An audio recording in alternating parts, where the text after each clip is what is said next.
Hello guys, welcome back forex YouTube channel. Thank you so much for watching me. आज 23 जनवरी 2024 है और आज मैं इकोनॉमिक कैलेंडर को देख रहा था फॉरेक्स फैक्ट्री में और कोई भी हाई इंपैक्ट न्यूज़ आज की डेट में भी नहीं थी। तो जिस दिन हाई इंपैक्ट न्यूज़ मार्केट में नहीं होती तो उस दिन मार्केट टेक्निकल एनालिसिस के मुताबिक ही वो मूव करती है।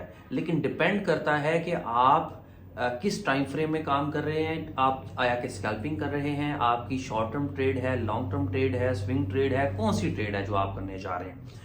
देखिए, मैं आपको एक चीज़ रिकमेंड करूंगा, अगर तो आप बिल्कुल नए हैं मार्केट के अंदर, आप अपने इमोशंस को भी कंट्रोल करना नहीं जानते, और फिर बेस्ट है कि आप स्कैल्पिंग की तरफ स्टार्ट पे आए। स्कैल्पिंग जो है वो आप 5 मिनट में भी कर सकते हैं। देखिए, 5 मिनट के में अगर आप कर रहे हैं तो आप बिल्कुल वाजे आपको हो जाएगा। अगर आप 5 मिनट का टाइम फ्रेम को ओपन करेंगे तो बिल्कुल वाजे आपको हो जाएगा कि मार्केट किस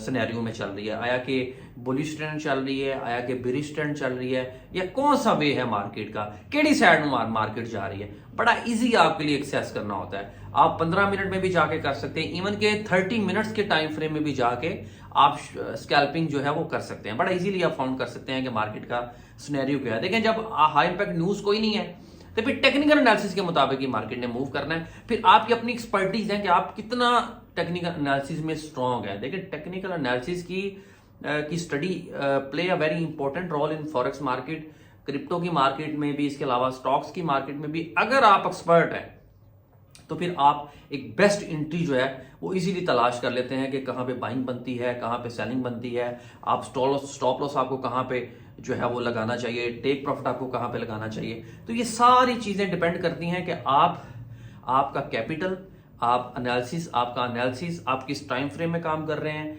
आप रिस्क मैनेजमेंट को भी साथ साथ लेके आपने चलना है। तो ये सारी चीजें होती हैं। तो आज हम टेक्निकल एनालिसिस के मुताबिक देखेंगे और साथ साथ आज मैं आपको स्कैल्पिंग के बारे में भी बताऊंगा कि स्कैल्पिंग जो है अगर 5 मिनट में आप कर रहे हैं तो ट्रेंड को कैसे आपके लिए वाजे होगा, किवें ਤੁਹਾਨੂੰ ट्रेंड नजर आएगा। आसान लफ्ज़ कि किवें ਤੁਸੀਂ ਵੇਖ ਸਕਦੇ ਹੋ कि ट्रेंड ਹੁਣ ਕਿਹੜੀ साइड से जा रहा है। अगर 15 मिनट में है तो फिर आप एंट्री आपके लिए कौन सी बेस्ट बनती है, अगर 30 मिनट में है तो फिर कौन सी एंट्री बेस्ट करती है, और कितने टाइम के लिए आपने फिर पोजीशन होल्ड करनी है।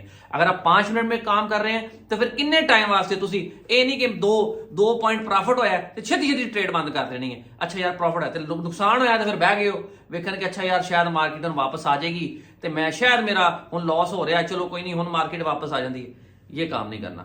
मैं आपको आज बताऊंगा कि अगर आप स्कैल्पिंग कर रहे हैं तो किस टाइम फ्रेम के अंदर बेस्ट है आपके लिए। अगर आप 30 मिनट में काम कर रहे हैं, 15 मिनट्स टाइम फ्रेम में कर रहे हैं, इवन के H1 में काम कर रहे हैं, तो कहां पे एंट्री आपके लिए आपको करनी चाहिए, कहां पे स्टॉप लॉस लेना चाहिए, कहां पे ट्रेड प्रॉफिट लेना चाहिए। मेरी एक बात याद रखिएगा, मैं जो भी चीजें इस चैनल के ऊपर बता रहा होता हूं फुल स्टडी के साथ और ऑथेंटिक चीजें मैं आपको बता रहा हूं। आप जब प्रैक्टिस करेंगे जो रूल्स मैं बताऊंगा तो फिर आप रिजल्ट ऑटोमेटिकली मुझे कमेंट बॉक्स में बताएंगे कि आया कि मैंने ठीक कहा या नहीं। Let's come to the chart, उसके बाद आगे डिस्कस करते हैं कि आज मार्केट में टेक्निकल एनालिसिस के मुताबिक क्या हुआ, और स्कैल्पिंग की एंट्री अगर आप कर रहे हैं, स्कैल्पिंग कर रहे हैं किस टाइम फ्रेम में, कौन सा एरिया बेस्ट होता है बाइंग सेलिंग के लिए। जी गाइस, ये मैंने गौर से आपने देखना है, ये मैंने 5 मिनट का टाइम फ्रेम ओपन किया है स्टील यूनिवर्सिटी का, ठीक है। अब इसमें आप ये देख रहे होंगे, आपने सबसे पहले पिछली कोई 25 से 30 कैंडल्स में देखना है कि ट्रेंड कौन सा चल रहा है। तो आप इजीली जज कर सकते हैं कि ये देखें, ये 5 मिनट का टाइम फ्रेम है और पिछली कैंडल्स आप देखें 1 2 3 4 5 6 7 8 9 10 11 12 13 14 15 16 17 18 19 20 1 2 3 4 5 6 7 8 9 10 11 12 13 14 15 16 17 18 19 20 20। अच्छा, ये देखिए, अब पिछली 20 कैंडल्स के बाद अब आप यहां पे खड़े हैं, करंट मार्केट यहां पे चल रही है। तो आप क्या समझते हैं कि अगर आप 5 मिनट के टाइम फ्रेम में, मैं इसी वजह से कहता हूं कि कैंडल स्टिक स्टडी तुसी जिन्नी मर्जी कर लो, जिन्ना मर्जी तुसी चैप्टर पढ़ लो, लेकिन हर टाइम फ्रेम के अंदर, हर उसमें चार्ट के अंदर आपकी स्टडी डिफरेंट होगी, आपका एंट्री पॉइंट डिफरेंट होगा। अब 5 मिनट के अंदर यहां से भी आप सेल कर सकते हैं। ये देखें, मार्केट अभी यहां से सेलिंग की तरफ मूव हो रही है और मैं तकरीबन श्योर हूं कि मार्केट यहां से नीचे जाएगी। अच्छा, उसके बाद आप इसका टेक प्रॉफिट इस लेवल पे लगा सकते हैं। क्यों लगा सकते हैं? क्योंकि ट्रेंड सेलिंग का है। ये 5 मिनट की मैं बात कर रहा हूं, आज सिर्फ ऑस्ट्रेलियन यूनिवर्सिटी की ही बात करूंगा और ऑस्ट्रेलियन यूनिवर्सिटी का 5 मिनट, 30 मिनट, 15 मिनट का टाइम फ्रेम के ऊपर हम बात करेंगे ताकि आपको समझ आ जाए कि अगर आप स्कैल्पिंग कर रहे हैं तो फिर आपने एंट्री कहां पे फाउंड करनी है।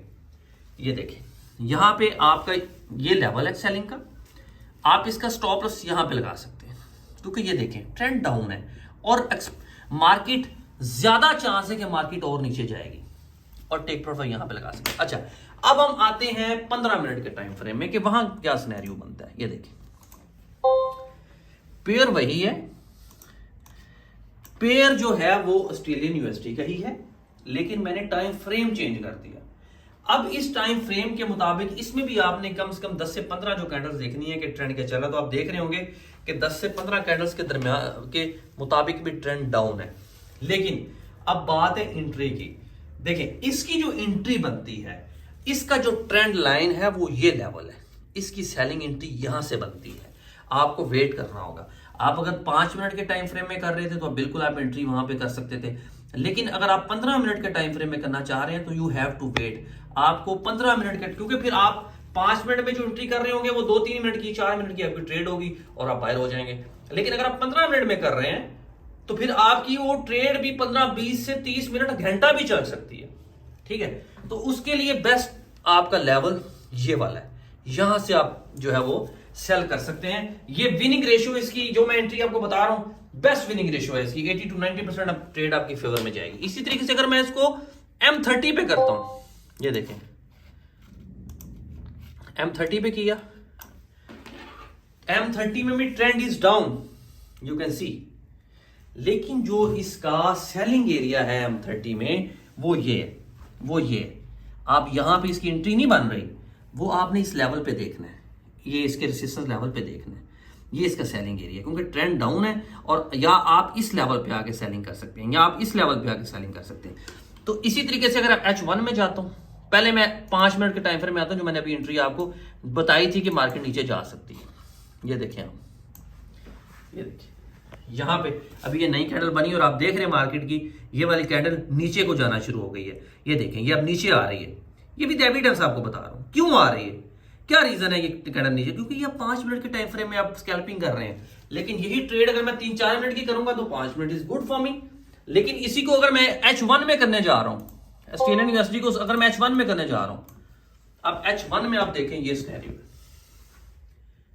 मार्केट रेंज में है, 5 मिनट में सेलिंग बताया उसने, उसके बाद 15 मिनट्स में भी सेलिंग बताया है, 30 मिनट में भी तकरीबन सेलिंग थी। लेकिन जैसे ही हमने H1 खोला तो मार्केट रेंज में कैसे आप ये दोनों लेंस ड्रॉ करके देख सकते हैं, तकरीबन रेंज में। ऐसे नहीं है मार्केट, ये ऐसे नहीं है ऊपर को जा रही, रेंज में है। तो जब रेंज में है तो फिर आपको एक अच्छी एंट्री ढूंढने के लिए वेट करना होगा। अगर ओवरऑल देखा जाए H1 में पिछले को 10 घंटे से तो सेलिंग में, लेकिन एग्जैक्ट एंट्री यहां पे नहीं है। इसका जो एग्जैक्ट सेलिंग एरिया है वो ये वाला है, strong selling area. This is the strong selling area, you can sell from here. और बाय भी आप यहां से कर सकते हैं, क्योंकि ये H1 में रेंज में लॉन्ग टर्म के लिए, मतलब कि आप इस लेवल इस तरीके से बाय कर सकते हैं, आप बाय करें और अगले 2-3 घंटे के लिए छोड़ें इसे, then market can go up. तो ये तरीका होता है कि आप हर टाइम फ्रेम में डिफरेंट सिनेरियो है, आप इस बात को समझ के करेंगे तो आपको फायदा होगा। जी गाइस, उम्मीद करता हूं समझ आ गई होगी। देखें, आप बहुत सारी वीडियोस देखते हैं, बहुत सारे लोग बना रहे होते हैं, ज्यादातर लोग जेडे ने एनालिसिस करके दस रहे होंगे ने, लेकिन ये नहीं दस रहे होंगे कि ਤੁਹਾਡਾ कंफर्ट जोन केड़ा है, कौन सा कंफर्ट जोन है जिसको देखते हुए आपने एंट्री फाउंड करनी है। फॉर एग्जांपल, मिसाल देके समझावांगा कि अगर आपका बैलेंस है $1000 तो मेरे हिसाब से तो आपको स्कैल्पिंग करनी चाहिए। एडे तो तुसी 30 मार्का नहीं है, ये इन्नी तो ਤੁਹਾਡੇ ਚ बर्दाश्त नहीं है कि तुसी 4 दिन ट्रेड रोक लोगे। नो, आपको स्कैल्पिंग करनी चाहिए। और स्कैल्पिंग के लिए टाइम फ्रेम कौन कौन सा है, वो आप 5 मिनट में भी कर सकते हैं, वो 15 मिनट्स के टाइम फ्रेम में भी कर सकते हैं, वो 30 मिनट्स के टाइम फ्रेम में भी कर सकते हैं, जिसमें आप इजीली जज कर लेंगे कि मार्केट अगले पिछले भी 25 मिनट कितने है। अगर पिछले भी 25 मिनट में मार्केट सेलिंग इन हुए और आपको एक अच्छी एंट्री सेलिंग की मिल रही है टेक्निकल एनालिसिस के मुताबिक, तो सेल मारो और आपको प्रॉफिट होगा, आपकी विनिंग रेशो बढ़ जाती है। एनालिसिस करना असल बात नहीं है, असल बात है कि देखिए, अगर मैं आपको एनालिसिस डेली का कर दूं ना, मैं अगर H4 में एनालिसिस कर रहा हूं और मैंने आपको बता दिया जी मार्केट में ये हो सकता है, और एक बंदे ने करनी स्कैल्पिंग है H4 दे विच, अगर इंज जानी है ना कैंडल तो 4 घंटे ही थले जानी है, लेकिन 5 मिनट च वही कैंडल तुम वेखोगे तो 10 बारी उत्ते गई होएगी, 10 बारी थले गई होएगी, फिर उत्ते गई होएगी, फिर थले गई होएगी। ये फर्क है, इस फर्क को आपने समझना है। आपने अपने बैलेंस के हिसाब से आपने एंट्री फाउंड करनी है कि मेरे लिए टाइम फ्रेम कौन सा बेस्ट है। हो सकता है अगर मेरा $1,00,000 का किसी बंदे का बैलेंस है और वो मुझसे पूछे तो मैं तो ये भी बोलूंगा भाई इसको आप 3 दिन के लिए होल्ड कर लो, क्योंकि मुझे ये लग रहा है कि 3 दिन बाद मार्केट यहां पे होगी। लेकिन अगर एक बंदे का $1,000 का बैलेंस है तो उसको तो मैं ये नहीं बोलूंगा कि यार इस एंट्री को आप 3 दिन होल्ड कर लो, उसको तो मैं ये रिकमेंड करूंगा भाई आप स्कैल्पिंग कर लो। तो हर बैलेंस के हिसाब से आप एंट्री डिजाइन करते हैं, आप एंट्री फाउंड करते हैं कि which is the best time frame and which is the best level for buying or selling. I hope you understand. नहीं तो गल जी उतों दी लंघ गई है। जिन्ने आसान लफ्जां दे नाल, जितनी आसान तरीके से मैं समझाता हूं, जितने इजी वे से आपको समझाता हूं और बिल्कुल रियल और ऑथेंटिक बात कोशिश होती है आपको करूं।